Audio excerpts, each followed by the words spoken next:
ایک سوال یہ دریافت کیا گیا ہے کہ مسجد سے منسلک گٹر کی بو مسلسل آتی ہو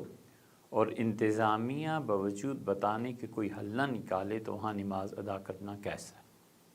مسجد میں بو کا آنا اور انتظامیہ کا یہ تساہل اور سستی یہ نہایت ہی غلط بات ہے، اور اس سے مسجد انتظامیہ اور مسجد میں جو لوگ اس کام کو کروا سکتے ہیں اور سستی کر رہے ہیں وہ سخت گناہ گار ہوں گے۔ یہ کبیرہ گناہوں میں سے ایک گناہ ہے، اس لیے کہ حضور اقدس صلی اللہ علیہ وسلم نے مساجد کو ہمیشہ پاک رکھنے کا حکم دیا ہے۔ نبی کریم صلی اللہ علیہ وسلم نے فرمایا مدینہ منورہ میں یہ حکم ہوا کہ اپنے اپنے محلوں میں مسجدیں بناؤ اور انہیں پاک رکھو، اور سیدنا عمر رضی اللہ عنہ انہوں نے اپنے دور میں ہر مسجد کے لیے یہ فنڈ مقرر کر دیا تھا کہ لوگ حکومت سے پیسے لیں اور جمعہ کے دن خاص طور پہ اس میں خوشبودار لکڑی یا کچھ ایسی چیزیں جلائیں جس سے مسجد میں آنے والے نمازی انہیں خوشبودار ماحول میں نماز پڑھنے کا موقع ملے،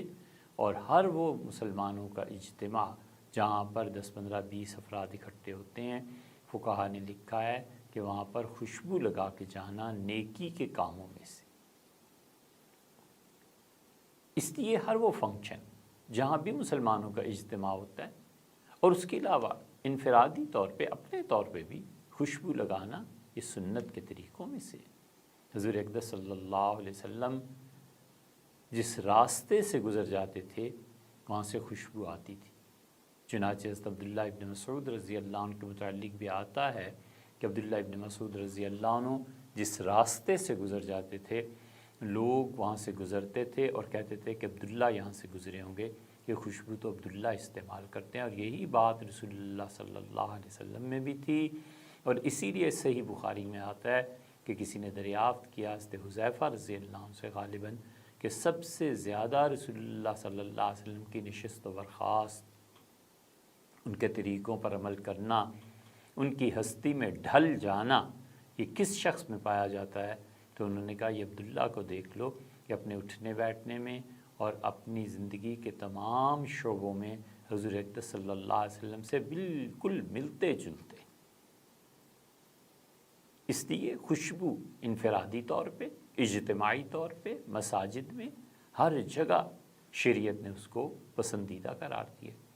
اور اس کو تو نہ کرنا، اور اس کے برعکس یہ گٹر کی بو اور نمازیوں کو تنگ کرے یہ بہت بڑے گناہوں میں سے ایک گناہ ہے۔ مسجد انتظامیہ کو فوری طور پہ اس پہ توجہ دینی چاہیے، اور وہاں کے جتنے مسلمان ہیں انہیں چاہیے کہ چندہ کریں اور پیسے جمع کر کے اس مسجد کی اس حالت کو ٹھیک کریں۔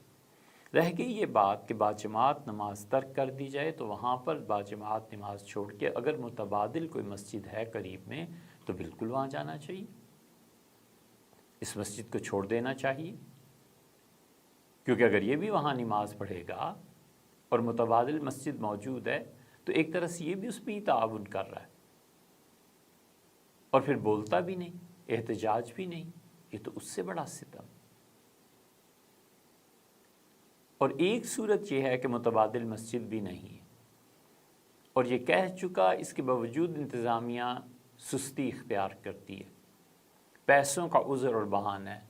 اس کے لیے چندہ بھی نہیں کرتے، نہ جمعہ میں نہ اپنی انفرادی ملاقاتوں میں، تو یہ درجہ مجبوری میں پھر اس مسجد میں باجماعت نماز پڑھتا رہے، اس کو نہ چھوڑے، کیونکہ باجماعت نماز کو چھوڑ دینا پھر اس کا عام طور پہ مطلب یہی ہوتا ہے کہ آدمی آہستہ آہستہ نماز سے ہی جاتا رہتا ہے، تو باجماعت نماز پڑھنا ترک نہیں کرنا چاہیے۔